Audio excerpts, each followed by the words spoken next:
Everyone, তো আজকে ছিল ৮ তারিখ আর আমি আর রাজু বেরিয়ে পড়েছিলাম। আমার একটা কেকের ডেলিভারি দেওয়ার ছিল, তার জন্য দেখতেই পেলে প্রথমে আমার হাতে একটা কেকের বক্স। তো চলে এসেছি মেট্রো স্টেশন, আর এখানে এসে আমার একটা ফ্রেন্ডের সাথে দেখা হয়েছে, পাখি। আর রাজু এখানে দেখো বারবার ওর মুখের ভেতরে ক্যামেরাটা ঢুকিয়ে দিচ্ছিল। তো তারপরে মেট্রোর জন্য ওয়েট করতে করতে মেট্রোও পেরিয়ে গেলাম আর নেমেও গেলাম আমরা চাঁদনিতে। ওখানেই আজকে আমার ডেলিভারি ছিল। তারপর কেক দেওয়ার পর গেছিলাম ময়দানে, বাট বৃষ্টি হচ্ছিল আর এখানে আমার প্যান্টের অবস্থা খুব কী হয়েছে।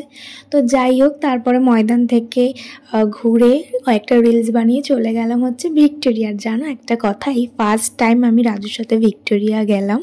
তো যাই হোক, আজকে সারাটা দিন ভালোই কাটলো। তারপর গড়িয়া এসে রাজু এখানে মোমো খেলো, আর আমি মোমো খাই না বাইরে, তো আমি খেলাম ফুচকা। আর এখানে দেখো ফুচকাগুলো কত বড় বড়, বলছিল একবারে খেয়ে দেখা। প্রথমে তো পারলাম না, বাট সেকেন্ড টাইম আমি ট্রাই করলাম আর আমি পেরেছি।